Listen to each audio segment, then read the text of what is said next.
એક ભાઈ મને કીધું મને કે આ કચ્છમાં એટલા દાન થાય એટલું આવું થાય તો ધરતીકંપ અહીંયા કેમ આવ્યો?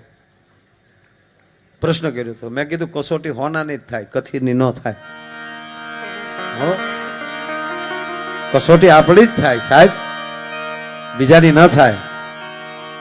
અને ભગવાન જે વસ્તુ કરે ને ભેગો સહાય મોકલે. બોલો, આ બાજુ તો આપણે ઓછો વાંધો હતો, પણ ઓલી સાઈડ તમે જો અમુક જગ્યામાં બહુ. અને પછી જે બધા સહાય આવી ભાઈ, અમેરિકામાં એટલી સહાય આવી. બોલો, એને એમ કે કચ્છના માણસો પાસે કપડાય નહીં હોય એવું સમજી આવડાય. ત્યાં તો એની બાયુ તો જીન્સ પહેરે એ જ મોકલ્યા હોય ને, જીન્સ મોકલ્યા. બોલો બાયુ. પછી આટલી કેવરાયું કે સહાય કરો છો કે મજાક કરો છો? અમુક આવું કર્યું હતું. પણ એને જ બિચારાને ખબર ન હોય, એને તેમ જ હોય કે આવો ભાઈ હરખાને એરું ઘેરે એરું જ મહેમાન હોય એવું જ લાગે ને. પણ નહીં, ભગવાન જે તકલીફ આપે ને ભેગી સહાય મોકલે. વાવાઝોડામાં મકાન પડી ગયું હોય તો એની સહાય મળે. હે, ગૌશાળાનું ઘાસ થોડું ઘણું બધું પલળી ગયું હોય, જાહેરાત કરો કે ભાઈ અમારું તમામ ઘાસ પલળી ગયું છે, તો તરત સહાય મળે. જો ભગવાન નુકસાન કરે ને તો એની સહાય મોકલે. પણ આપણે જુગારમાં બંગલો હારી ગયા હોય તો એક જણો પાના ટીપતો ટીપતો કે હાછી નીચી છી રમોને તો ભગવાને ચહાય કજે. ન્યા દ્રૌપદીનો દાખલો દઈને બેઠો. બોલો, પાંડવો આદિ જાત ભગવાને છહાય કદી કે નહીં. હવે હેઠો બે ઈ વસ્તુ જુદી હતી. ઈ તારી તીન પતિ નહોતી. એક જગ્યાએ 5 જણા જુગાર રમતા હતા ને, ત્યાં પોલીસ આવી ગઈ. અને પોલીસ આવીને ધોકાવા જ મળ્યા. બોલો કે મારતા નહીં હો, કે કેમ? ઉપર બોર્ડ જવો. તો અહીંયા બોર્ડ માર્યું હતું, ખેલે ગુજરાત જીતે ગુજરાત. ઓલા કે તારા બાપ ખેલ કુંભનું છે, અને એ જે આપણી જે કાયદેસરની રમતું છે, કે આપણી કાયદેસરની જ રમત છે ને, આ ક્યાં બીજી છે? આ પાના સાપવામાં કે અમારા બાપના કારખાના નહોતા, કોકે સાહેબ પાસે એટલે રમી છે, ન કામ આવ્યો. બોલો, ત્યાં તો પોલીસ સોટી પડ્યો. 3-4 ને પકડીને જે આમ ગાડીમાં લઈ જતા હતા, ઓલી ટાટાની ગાડી હતી મોટી, એ ભરતા હતા. એક જણો બધાને પેલા દોડીને બેસી ગયો. બોલો, માર્યા વગેરે. તો સાહેબે એને પૂછ્યું, કેમ તું કેમ દોડીને સડી ગયો? એ કે ઓલો ખરે ઊભો ઊભો જવું પડ્યું હતું, જવાનું છે ફાઇનલ, પછી શું એમ.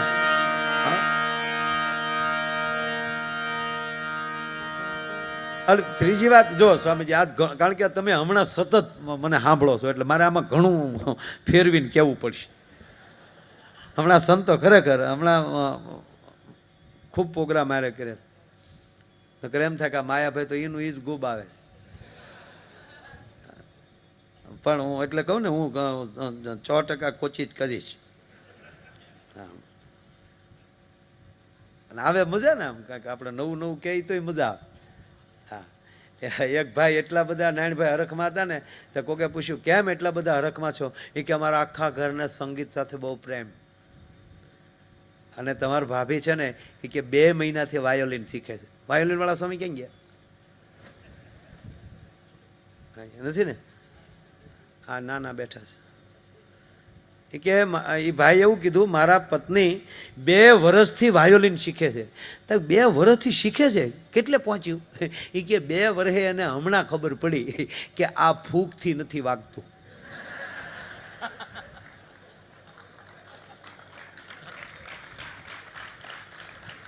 બે વર્ષ ઓલી દાંડલી ઈડ્યા જ નહીં ગામમાં, હળવું બધી કરે ફૂકું જ માર્યા કર્યા. તાકે એમાં તને શું હરખ? તાકે 2 વર્ષમાં ફૂકું મારવામાં રે એટલી તો મૂંગી રહી. લે હવે આમ હરખમાં રહેતા હોય એને શું કરી? બોલો, એક સંગીતની દુકાન હતી ને, સંગીતનો સ્ટોર, ત્યાં પતિ પત્ની ફરવા ગયા ને આખું ઘર આમ સંગીત વાળા, એટલે કે કાંઈક લઈએ આપણે સંગીતના સાધનો. એટલે ગયા ત્યાં. એટલે એની પત્નીએ કીધું કે આપણે હાર્મોનિયમ લેવું કે પાવો? તેનો પતિ કે પાવો લે. પાવો કે કેમ? હાર્મોનિયમ લ્યો તો જાજા પૈસા દેવા પડે એટલે? તક જાજા દેવા પડે એટલે નહીં, પાવા વગાડતા વગાડતા ગાય નો એ કઈ ને એટલે. હાર્મોનિયમમાં તો ગાય તે અને વગાડે તે, અને 2 બસુરું સાંભળવું એને કરતા એકલો પાવો હારો એમ. આનંદ છે એ ભગવાનનું રૂપ છે. વાત એ છે આપણને આનંદ આવે, એકલા આનંદ આવે ત્યારે માનવાનું કે અંદર હરિ આવી ગયો છે, અંદર સદગુરુની કૃપા પ્રવેશ કરી ગઈ છે. અમરીશભાઈ એકલા એકલા અમરસિંહભાઈ આનંદ આવે ત્યારે માની જ લેવાનું કાં આપણો સદગુરુ આપણને યાદ કરતો હશે. યાદ ભલે તમે હારે ન હો અને તમને આનંદ આવે ત્યારે માનવાનો ગુરુએ યાદ કર્યા, અને એકલા એકલા હાવ ઢીલા પડી જાય ત્યારે માનવાનું કોક ઉઘરાણી વાળાએ આપણને યાદ કર્યા.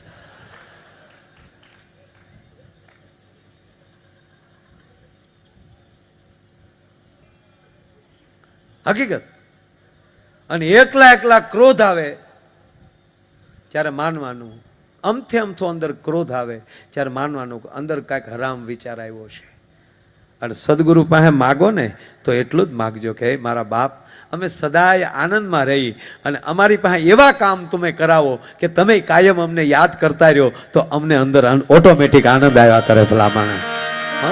કારણ કે આનંદ એ જ ભગવાનનું રૂપ છે. એટલે અમારા તખતદાન લખે છે કે મોજ મારે મોજ મારે બસ આવી મોજ મારે રે. પણ એકલી મોજ નહીં તો એ જી આગમ ગોચર એ જી અલખ ધણીની ખોજ મારે મુરે મોજ મારે મોજ મારે મોજ મારે મુરે.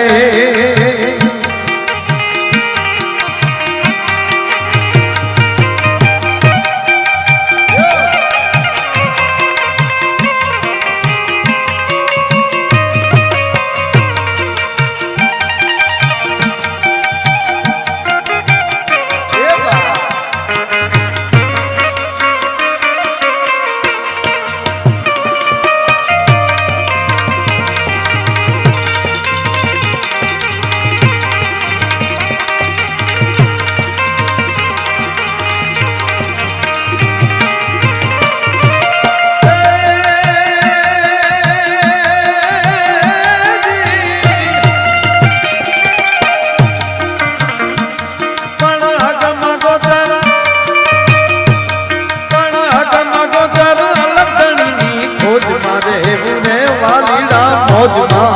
મોજ મારે મોજ મારે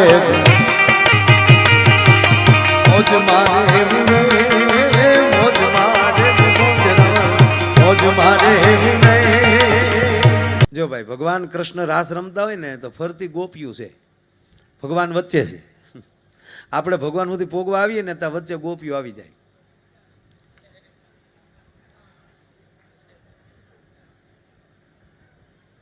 એટલે આપણે રાસ રમવાને બદલે ફેરા મળીએ ફરવા.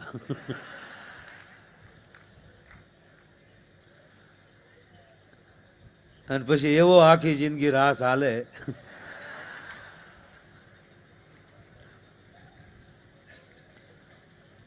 અને બે વસ્તુ એવી છે ભાઈ, કાયમ માણસ ખોટું બોલે છે, કાયમ બોલે જ તે.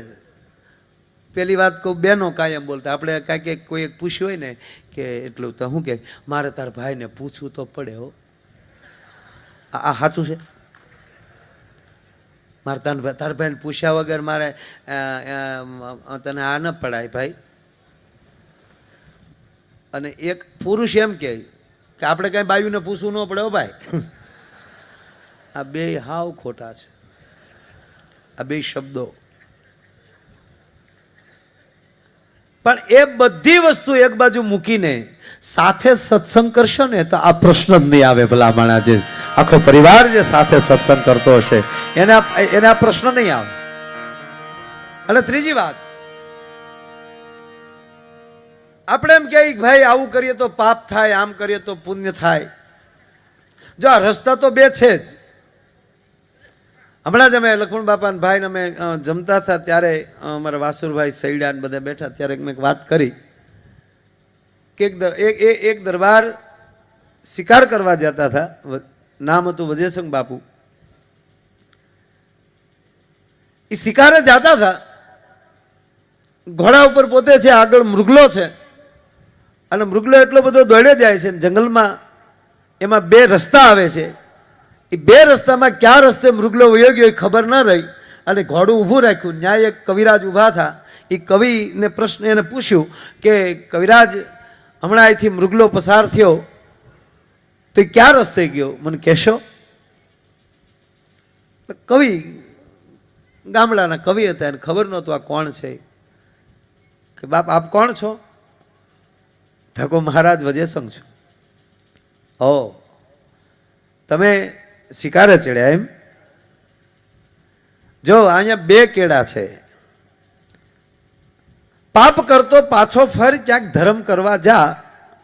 પાપ કરતો પાછો ફર, ક્યાંક ધર્મ કરવા જા.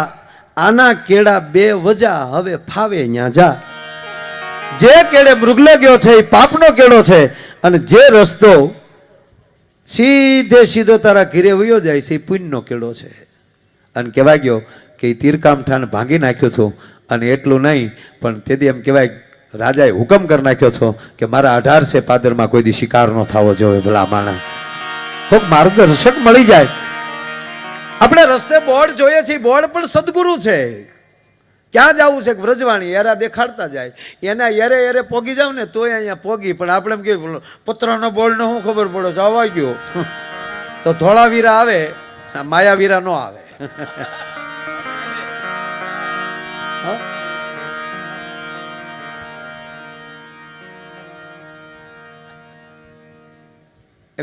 એક બોર્ડ ઉપર જે બોર્ડ હતું ને માર્ગદર્શન આપતું હતું કે આગળ વધો, એટલું જ લખેલું બોર્ડ ઉપર, આગળ વધો. આ બોર્ડ વાંચી વાંચીને અમરસિંહભાઈ ઘણા માણસો આગળ વધી ગયા. એમાં ચોમાસું આવ્યું અને એક વેલ ઉગી. વેલી આગળ વધતી વધતી એ બોર્ડ ઉપર વીંટવાઈ ગઈ.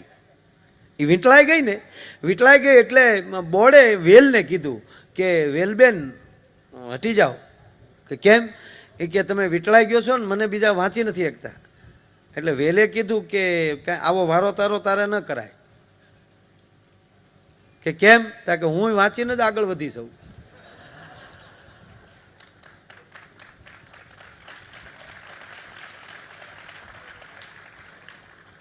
હું આમ બરોબર કોટો કાઢ્યો ને, બોર્ડ વાંચી કે આગળ વધો એટલે હું વધી. અને હું વીંટળાણી. તાકે તું વીંટળાણી, પણ બીજાને માર્ગદર્શન અટકી ગયું એનું શું? અને ત્યારે વેલ એટલું બોલી કે કીધું ને અહીંયા ઊભા કે 50 વર્ષ થયા, ક્યાંય ગયા? કે એકલા બોર્ડ જ બન્યા? આપે ક્યાંક જાઓ, અનુભવ કર્યા પછી કહેશો ને તો બહુ મજા આવશે. બોર્ડમાં સંતમાં ફેર એટલો છે કે સંત અનુભવ કરીને પછી આપણને કહે છે કે આવું કરશો તો આનંદ આવશે. જ્યાં આદર હશે, જ્યાં આવકાર હશે, જ્યાં ભજન હશે,